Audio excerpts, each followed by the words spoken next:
Hello beautiful soul! Welcome back to my channel. This is my channel. I'm from Japan. Kabayan Libra. This reading is for you. Tingnan natin ang iyong April 5 to 11, 2026. Maraming salamat muna sa aking subscriber, new subscriber, cross-watcher, at sa mga bagong pasok dyan. Welcome na welcome kayo sa bahay ni Ate Aimee. Salamat din sa naktakba ng puso ninyong mga comments. Nasaan na yung card? At sa mga gusto po magpa-personal reading, at gusto niyo na energy niyo lang talaga gusto niyo makuha, all the details is in description below. Pakicheck na lang. Tira reading tayo, kunin mo lang ang sayo at itapon ang hindi naman talaga sayo. Maaring vice versa, energy mo, energy ng person mo, energy ng malapit sa puso mo, nangyayari or mangyayari pala. Use your own intuition, lawakan niyo ang inyong isipan, ano man ang gender mo, ano man ang edad mo, wala sa baraha ang kapalaran ng tao. Kayo pa rin makapagpapabago nito. Gawin yung guide, yung mga warning, hindi yung negative warning yung para magkaroon kayo ng idea, awareness, action, decision making to make, pwedeng maiwasan, at iba pa. Try to analyze yung reading natin. I-reverse nyo hanggat maaari para magkaroon ng positive outcome kasi bibigyan kayo ng warning at kayo ang mag-a-action, syempre. Kaysa sa nakakarinig kayo ng positive, tapos hindi nyo alam yung outcome, but it's your choices pa rin, no? Tingnan natin, Libra.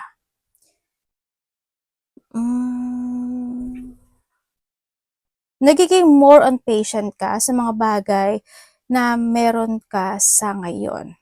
Kumbaga nahandun din yung point na mga time na nakakaramdam ka talaga ng burden, struggle, or there's a problem. Kumbaga bumabalik-balik sa iyo yung situation, ano, pwedeng nauulit or nagbabalik-balik o nangyayari muli, pwedeng nahando sa point na may mga bagay ka na ina-analyze na gusto mo isaayos, maayos, matapos na doon sa point na iyon. Handun na yung point na may mga bagay sa iba sa inyo is may mga gusto kayo i-transform, no? Handun din yung paghihintay. Maybe you're waiting for the answer, revelation, or mga enlightenment in some aspect of your life. You try to make it balance the situation. May mga time lang talaga na minsan nararamdaman mo yung lungkot, you feeling rejected, you feeling abandoned, o feeling mo siguro minsan parang nag-iisa ka na lang, no? Parang minsan may mga time na hindi ka naiintindihan o hindi ka nila naiintindihan o may mga bagay na ikinalulungkot mo. And then, nandito rin yung point na sa iba sa inyo is para magkakaroon, kasi magbibigay daw sa inyo ng sign si universe, no? Para magkaroon daw kayo ng awakening in some aspect of your life. Kaya mag-trust kayo sa intuition nyo o kaya naman kung may mga repeating numbers o kaya by the song o kaya may ipapadala sa inyo na tao to give yung warning na yon, mag-focus kayo, no? Pero sa iyo pa rin yun. Ang sabi rin dito is decision making changes or may mga bagay na kailangan baguhin talaga, sitwasyon. And meron ako nakikita sa iyo na mga new beginning situation, ano? Ibig sabihin, sa iba dito is there's a love. Sa iba naman sa inyo, may nakakausap na kayo na nagbibigay o nagpapahiwatig sa inyong dalawa. Sa iyo pala. No? O kaya sa iba sa inyo is there's an offering situation. Pwedeng this an opportunities, mga ganyan. O kaya is may mga travel situation sa iba sa inyo. Pero mag-ingat ka raw sa mga tao o sa tao na nakakausap mo. Yun ang sabi. Kaya pala dito si awareness. May financial problem kayo, Libra? Iba dito may financial problem or pwedeng may tao na ko-connect sa'yo kasi mayroon siyang problema when it comes to trabaho or financial problem. Sa iba naman sa inyo, mag-ingat kayo kasi baka may mga time daw na manakit yung ulo mo, paa mo, o kaya may mga sakit kayo na maramdaman. O kaya may tao na ko-connect sa'yo kasi may ganun siyang sitwasyon. Meron kang 3, 5, 7, 31 at 1, Gemini, Leo, Scorpio, Taurus, and Aries. Okay. Oh, yung iba dito, yung feeling drained. Alam mo, siguro natidrain ka dahil sa mga nasa paligid mo, no? Sa iba sa inyo, or yung mga tao na kakausap mo, o yung tao na connected sa iyo. May mga, you feeling drained in some aspect of your life. Pero hindi mo pinapakita sa iba na yun yung nararamdaman mo. Pinapakita mo talaga sa kanila na you're okay and masaya ka naman. Pero Pwede rin kasi sa trabaho yun eh, no? Yun ang nakikita ko. And then also, is may tao na may pangliling lang o may mangdiling lang, no? Nandun na yung point na baka makakita kayo ng ahas. Sabay ganun eh, no? Ingat kayo sa ahas ha, sa tukso, ingat kayo sa magagaling magsalita, pretending. Pwede rin kasi ito sa mga kapamilya, kasi we have the three. Pwede rin sa karelasyon na who's connected sa'yo, ganyan, sa kasama sa trabaho, ganyan. And then also, ang nakikita ko sa'yo is there's a change of journey happen into your life. Ako nakikita, sa iba sa inyo is may mga travel, tulad ng kanabi ko kanina, malayo o malapit yan. Teka lang ha, nagpupunasan ng si ate. Pinupuan ako ng anak ko eh. Yun, may movement, kumbaga, no? Yung situation. And then also is may cheater eh, no? May cheating. May cheating ako nakikita sa'yo. Mag-ingat ka lang sa mga tao na mandaraya sa'yo ha. Yung i-cheat ka, pwedeng kaibigan din kasi ito o mga connection mo. Yan, ingat ka. And then also may mga mag-open na door para sa'yo. Ibig sabihin, it's depend on yun na lang talaga kung tutuloy ka doon sa door na opportunity na ibibigay sa'yo. Yes, victory and success happen into your life, pero kailangan mo talaga mag-move dito, no? Yan, may mga feeling emotions, magkakaroon ka ng mga reflection from the past situation o mga naganap sa sitwasyon. Basta do your purpose, kailangan confident, and then mag-focus ka lang sa sarili mo. Alamin mo yung mga main concern mo this time, and you need to start a new beginning into your life. Sa iba siya, may mga vehicles din ako na nakikita or vehicles ako nakikita. Maraming klase ang vehicles basta may gulong. Ganyan. Sa iba sa inyo, pwede mapapagawa ka, bibili ka, papaay, kung ano man yan, related to a vehicles, no? Magkakaroon ka ng related to vehicles o baka naman merong bumibili ka ng vehicles, maloko ka, 'di ba? Ingat ka pa rin, isa rin 'yun sa pangliling lang. Sa iba sa inyo, may mga gusto ka umpisahan na situation, may mga sinking information, parang kailangan mo daw maglikom ng impormasyon in some aspect of your life, hindi ko alam in what way, yan, o kaya kailangan mo talagang pag-isipan bago mo umpisahan, desisyonan, or aksyonan ng isang bagay o isang sitwasyon sa buhay mo. Use your intellect o yung talino mo o yung karunungan mo, no?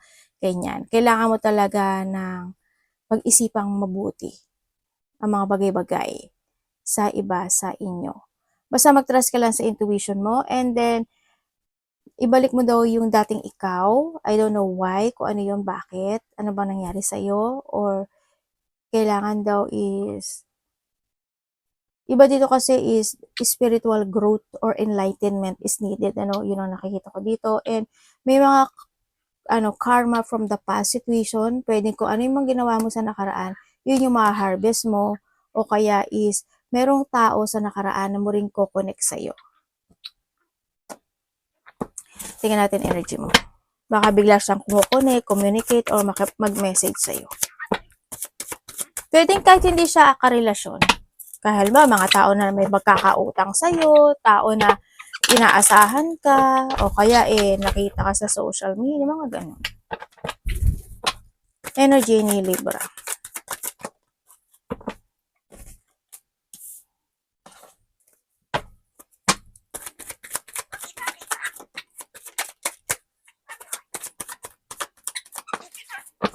Okay, when it comes sa yung energy.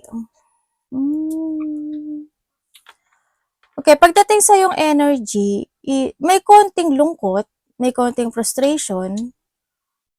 Pwedeng sa trabaho ito, pwedeng sa trabaho, o sa kapamilya, o sa karelasyon, pwedeng nandun sa point na yun. O sa mga bagay na gusto mong i-move, kaya nagkakaroon ka ng sadness, frustration. Kumbaga, nandun yung point of unfulfillment situation, Yung energy mo rin, sa nakikita ko sa'yo dito is, may mga sitwasyon daw na you want to be stable. Siyempre, lahat tayo want to be stable, di ba? Siguro pagdating sa family, pwedeng nandun sa point, or in the relationship, nandun sa point. May mga marireminizing from the past situation ka daw, o may mga marirevisit ka na sitwasyon sa nakaraan or maybe meron kang mamimiss na tao. Yun, ako nakikita sa iyo. Ang energy mo rin is you try to move on kahit na minsan malungkot, kahit na minsan may mga sitwasyon na nag-unfulfilled, mga ganun. Pinipilit mong maging okay. Pinipilit mong makarecover sa isang sitwasyon sa buhay mo. Kahit na may mga bagay na nagsha-shattered sa'yo. Yung bagay ay hindi nakakamit o hindi natutupad o hindi nagaganap. Mga ganun sitwasyon. Sa iba naman sa inyo is nalilito kayo. Hindi nyo alam kung kakaliwa ka o kakanan ka. Mga ganyan. Parating.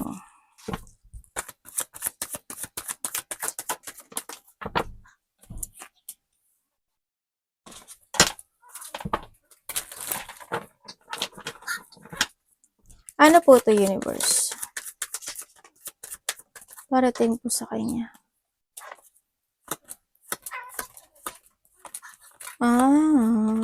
Okay. Parating sa iyo. Parating sa iyo. May bata.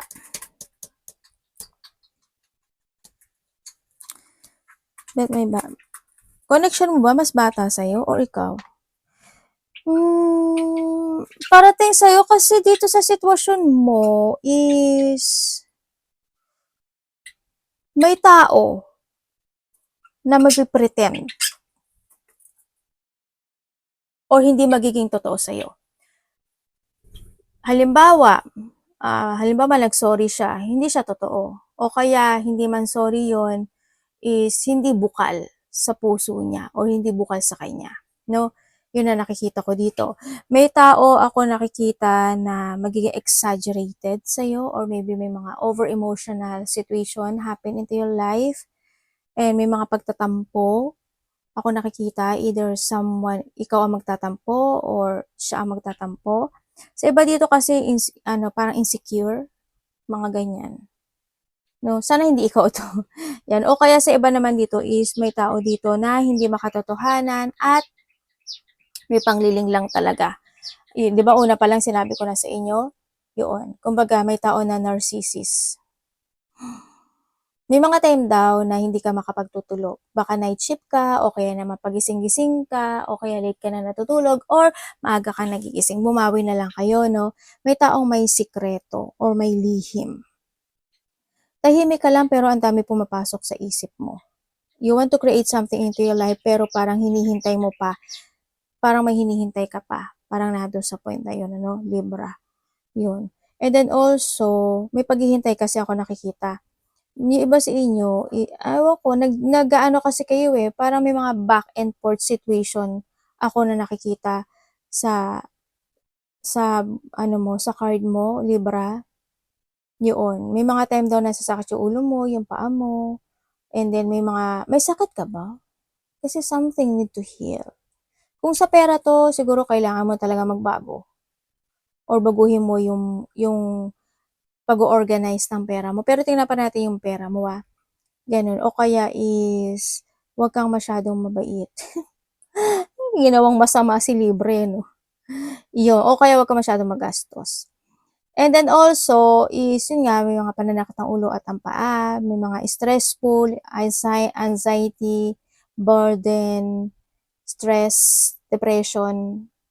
Parang pabalik-balik, yung situation na nangyayari sa iyo, no? Sa nakikita ko sa iyo dito.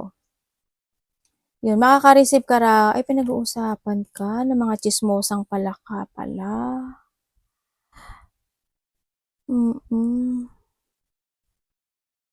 May nagbabait-baitan, Ingat ka na lang, kasi dito kasi is may mga conflict, ganyan, habaan mo na lang din yung PC mo. Diba? Yun. Sa iba sa inyo, pinag-uusapan ka, may taong, hindi ko na alam kung 5 sila, 4 sila. Baka iba dito more than pa. Baka 8, 6, 7, mga ganyan. May ganun na parang ayaw nila sa'yo. Yun ang nakikita ko ito. And then also is, well, iba dito single, no? Happy, single, and contented. May bata makikipag-commit sa'yo. Hindi ko alam kung itong bata na ito is may hihilingin sa sa'yo or may ibibigay ka sa kanya o basta may bata ako nakikita sa'yo. No? Either may offer siya or ikaw mag-offer. Bata. Mas bata to sa'yo. Pwede makaka-receive ka sa kanya ng something or ikaw magbibigay ka sa kanya ng something. Dapat iwasan ni Libra.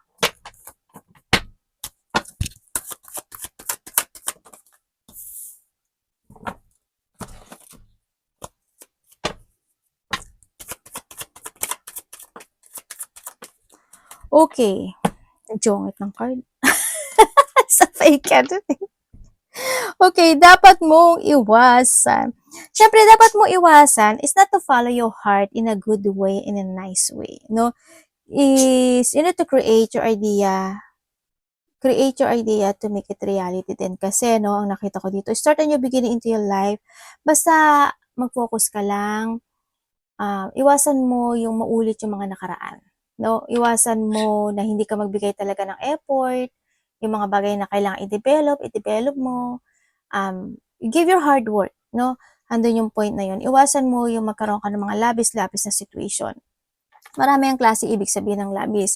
Labis sa pagmamahal, labis sa pagbigay, labis-labis. Basta, lahat ng labis is masama. Kahit sa mga sarili mo, kinakain, iniinom, mga ganyan. Basta lahat ng labis is masama. Iwasan mo, syempre yung mga puot, galit, di pagtatalo, ganyan, iwasan mo na lang din yun. Yung paulit-ulit na pangyayari, yan. Learning kasi, you need to learn from the past din kasi dito, no, pagdating dito. And then, syempre, iwasan mo yung mga tampo-tampo, yung mga tao na sinungaling, lilinglangin ka lang, gagamitin ka lang, dadayain ka lang. Mabait lang sila kapag kaharap ka, pero pag nakatalikod na, kung ano na yung sinasabi sa'yo, ganyan. Pwede ako magbigay ng another message. May message kasi ako nakikita dito na may mga pagtatalo or hindi pagkakaunawaan na situation. And then, yun nga, tulad ng sabi ko kanina, yung may nangyari noon na mauulit muli ngayon na situation, sana medyo maiwasan na lang din, ano, pag-isipan mo maigi. And then, may mga time daw na maboboard ka. Pwedeng naboboard ka na sa trabaho mo, naboboard ka na sa relasyon mo, naboboard ka na with something. Pwedeng nahandoon sa point na yon, no? Parang may mga point na hindi ka na rin kasi nagiging masaya sa nakikita ko sa'yo dito. May mga pagkayamot, no, either ikaw ito or siya.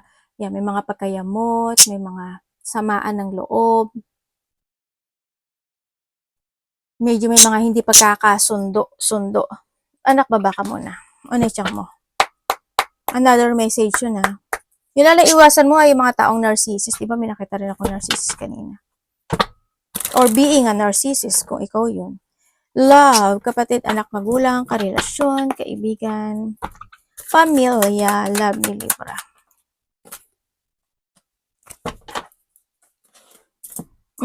Ano yun? Jumping anak. Love.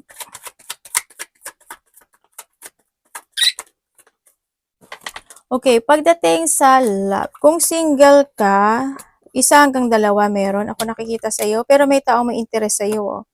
Pero hindi kayo. Masasaktan ka sa kanya. Or siya ang masasaktan sa'yo. Sabay ka nun eh. Naloko na. Well, it's your choice. Diba? Kasi may lihim. Or nando yung point na pwede ka mapasok sa third party, ganyan. Tsaka itong tao na to na nagkaka-interest sa'yo, isa sa kanila or kung dalawa ito ha, kung isa ito, ganun din, hindi siya hindi siya, may lihim siya o kumbaga hando yung point na madali siyang magkaroon ng interest sa ibang tao. Or maybe ikaw ito or siya ito ha, vice versa. Kung kayo is nagkahiwalay, yes, nagkaroon naman ng paghihiwalay na kasi hindi kasi siya there's a lack of success when it comes in this connection. Nagkaroon talaga ng mga frustration. Ginawa namang ng lahat yung isa sa nakikita ko dito. Kaso nagkaroon ng sikreto, nagkaroon ng interes sa ibang tao, naging sakim at makasarili din kasi yung isa hanggang sa nagkaroon ng feeling emotions or lungkot or separation. Nagkaroon ng pag-aaway. No, yun ang nakita ko sa iyo. At ibabalik ba siya? Kasi ang sabi niya dito, kasi kung sasabihin mo magbabago siya, hindi siya magbabago. But if you want this person, magtiis ka. Kung magkakabalikan kayo. Kasi ang sabi niya dito, if you want me, you need to follow my rules, follow me, follow, mga ganyan. O, di ba? San ka? Ano ka? Ano ka? Ano tawag dito? Basta yun na yun. Ang pangit din kasi ng words eh, no? Okay, kung kayo naman is in relationship na may third party, siguro naman alam mo. At siguro naman, sana naman hindi ikaw yung gumagawa ng third party relationship, di ba? But it's your choices dito pagdating dito. Yun. Kumbaga, iba sa inyo kasi nagbubulag-bulagan na lang, pero alam niya o alam mo. Nung nagbubulag-bulagan na lang, kahit na nasasaktan, ganun na lang din, hindi kayang i-let go o hindi makapag-let go.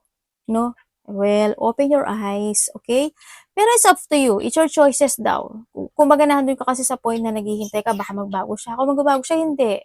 Hindi siya magbabago. Or maybe this is you, no? Walang pagbabago ka nakikita. Kumbaga, ganun din, kanina, parang follow me. Ganyan. Parang sunod-sunuran na lang din. Kung wala naman kayong third-party relationship, may mga time daw na isa sa inyo kasi is matigas ang ulo. Isa sa inyo is hindi ko lang alam kung maiksi yung pasensya ng isa sa inyo. Yan. Either matigas ang ulo or maiksi lang talaga yung pasensya. Pwedeng nando sa point na yun. May mga ikaka-frustrate daw kayo. Or siya sa'yo or ikaw sa kanya. Nando sa point na yun, ano. May mga time daw na kahit na gustong sabihin ng karelasyon mo or ikaw sa kanya, hindi niya masabi-sabi. No, may mga keeping feelings din kasi ako na nakikita dito. Nandun yung point na may mga nagkakaroon naman ng pagpaplano o kaya may nagkakaroon ng mga secret plan yung isa sa inyo, no? Pero hindi ko maintindihan kasi kung nagkakaroon ng secret plan, parang hindi siya matutupad o hindi siya mangyayari. Pero may mga time daw na may mga unexpected a blow up emotion na pwedeng magganap sa relationship, pwedeng magkakaroon ng disappointment, hindi pagkakaintindihan, intense, pwedeng mga ganun. Kung ano mga depression, mga pag-aaway, or basta mga ganun sitwasyon, mga unexpected pain. This an emotional pain situation. Ano ako nakikita dito. May mga ganun daw. May nagsusugal kayo? Parang may tao na gustong sumugal o sumusugal o nagsusugal. May gambler kasi ako nakikita. Your money. Money ni Libra. Uy, oh, meron kang ano, oh. Ay, ganun.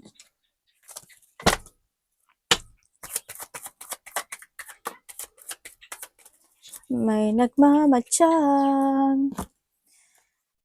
Okay. Pagdating sa iyong money or trabaho to ha, kung sa trabaho mo to, may mga tao talaga na hindi ka gusto. May mga tao na nagmamatsyag sa'yo, galit sa'yo, or inggit sa'yo, mga ganyan. Mga taong chismosang pilaka. Yun ang nakikita ko sa'yo dito, no? Sa pera mo, siguro there's a jangling situation. Ako na nakikita sa'yo. Kasi alam mo, sabi dito kasi, nasa sa'yo daw yung desisyon. Kumbaga, you have a strength or you have a knowledge kung paano mo i-manage yung pera mo. No? Nahandun yung point na yon. May mga bagay lang talaga na kailangan mong i-let go. May mga bagay na kailangan mo talaga mag-escape. No? Ang sinasabi dito. And the will turn you up para hando sa point na yon. Or hando yung point na bibigyan kanya ng opportunity na or idea para baguhin yung pagpapatakbo ng pera mo. Pwedeng nahando sa point. Pero it's up to you kasi no, nahando sa point na yon. Kumbaga, gamitin mo yung knowledge mo sa mga nakaraang panahon, nakaraang taon, buwan, and then yun daw yung makapagpapabago sa'yo. Kasi alam mo na daw, no? Ikaw lang daw makakapag-desisyon nito para mag-turn up ka sa direction mo. Kailangan mo lang talaga is manindigan.